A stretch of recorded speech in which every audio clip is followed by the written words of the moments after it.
श्री शिवाय नमस्तुभ्यम. नमस्कार. सुमन किचनमध्ये आपलं स्वागत आहे. आज मी बनवते मस्त 20 लोकांसाठी पुलाव बनवणार आहे.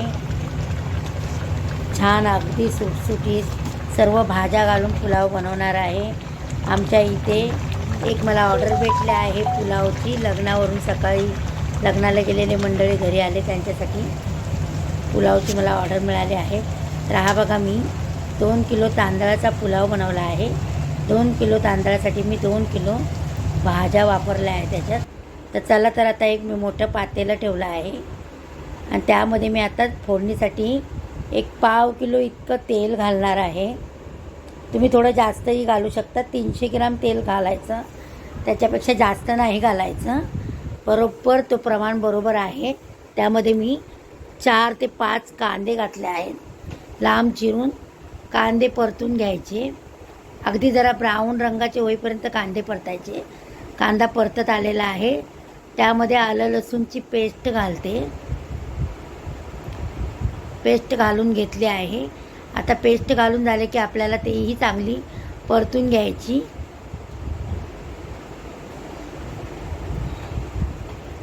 झटपट पुलाव आहे हा.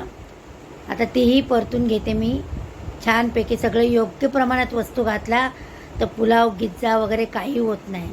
आता हळद घालते. हळद तुम्ही किती घालू शकता, तुमची 1 चमचा अर्धा चमचा, पण मी थोडी कमीच घालते लालसर होण्यासाठी. 2 चमचे मी लाल तिखट घातला आहे.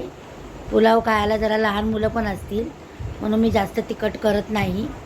आता हे सगळे मसाले मी हळद लाल तिखट घालून छान त्याच्यामध्ये परतून घ्यायचं आहे. त्याच्यामुळे भाताला छान चव येते आणि तिखटपणा वगैरे व्यवस्थित लागतो.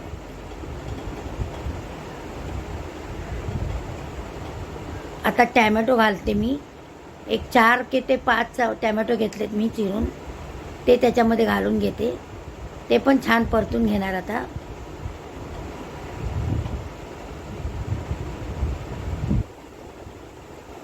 टॅमॅटो घालून आपल्याला व्यवस्थित परतून घ्यायचं तेलामध्ये. आता हा माझ्याकडे ना सुहाना मिक्स व्हेजिटेबल पुलावचा मसाला आहे, तो मी त्याच्यात घालणार आहे. तो घातल्यामुळे काय होतं, आपल्याला दुसरं काही घालण्याची गरज लागत नाही. अख्खा खडा मसाला वगैरे सगळं त्याच्यामध्ये असतं. तेजपत्ता वगैरे पण असतो, म्हणून बाकीचे काही जिन्नस आपल्याला टाकता लागत नाही त्याच्यात. खूप छान चव येते त्याच्यामुळे पुलाव बिर्याणीसाठी. तर तुम्ही पण एकदा सुहाना मसाला वापरून बघा. तर तो मी छान त्याच्यामध्ये परतून घेते. आता मी ह्या सर्व भाज्या घेतल्या आहेत. याच्यामध्ये वटाणा आहे, फ्लावर आहे, गाजर आहे, बटाटा आहे आणि शिमला मिरची आहे आणि फरसबी आहे. ह्या प्रत्येकी मी 200-200 ग्राम म्हणून असे 2 किलो ती सगळी भाजी घेतली आहे. ते आता त्याच्यामध्ये मी छान परतून घेते.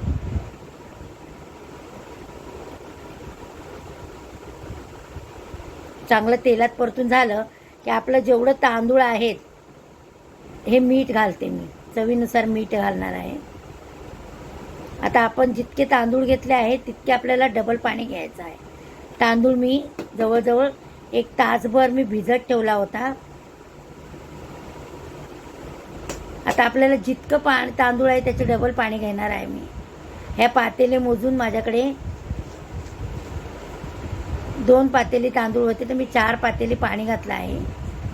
तो प्रमाण ठेवला तर आपला भात अजिबात बिघडत नाही. पुलाव छान सुटसुटीतच होणार. आता याला उकळी येऊन द्यायची चांगली. उकळी आली की आपण तो तांदूळ मी आहे, तो भिजवलेला जो तांदूळ आहे तो मी त्याचं पाणी काढून टाकलं आणि त्याला आता मी त्याच्यामध्ये घालून घेणार आहे. पाण्याला पहिली चांगली उकळ येऊन द्यायची, मग तांदूळ घालायचा. तर आपला पुलाव अगदी छान होतो. आणि आपण जर भाज्यांमध्ये परतला तर आपला तो बिघडतो. म्हणून कधीही असं करायचं, पाणी छान उकळून द्यायचं, प्रमाणामध्ये पाणी घालायचं आणि मग त्याच्यामध्ये आपण भात घालायचा. म्हणजे आपला भात सुटसुटीतच होतो. पुलाव बिलकुल बिघडत नाही. आता याला एकत्र करून छानपैकी याला ह्याच्यातलं पाणी सुकू द्यायचं आहे.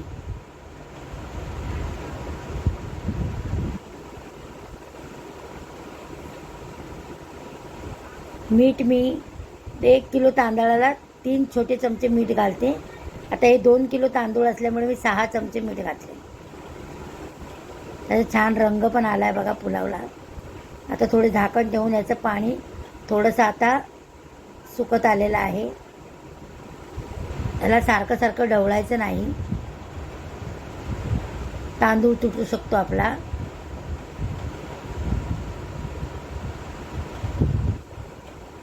ते सगळं पाणी सुकून घ्यायचं पहिलं.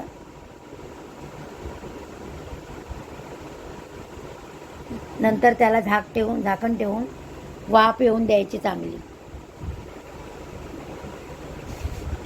प्रमाणामध्ये पाणी वगैरे घातलं आहे बघा, म्हणून आता बघा त्याचं सगळं पाणी सुकत आलेलं आहे. आता याच्यावर मी झाकण ठेवून याला 10 ते 15 मिनटं चांगली वाफ आणून देणार आहे.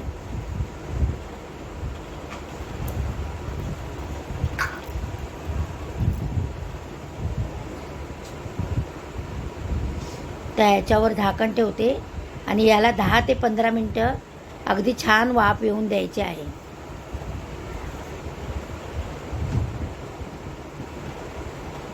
आता 15 मिनटं होत आलेले आहेत. तर आपला पुलाव बघा तयार आहे.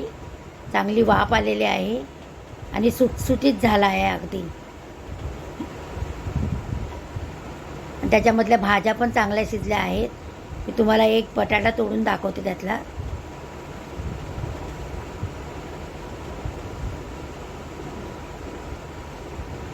बघा बटाटा पण चांगला शिजला, सर्व भाज्या छान शिजल्या आहे.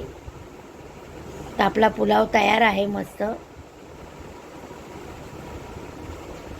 अशा प्रकारे तुम्ही पण घरी मस्त असा पुलाव करून बघा. योग्य प्रमाणात सगळ्या वस्तू घालून योग्य प्रमाणात घातलं की बरोबर होतो. माझी रेसिपी आवडली असेल तर लाईक, शेअर, सबस्क्राईब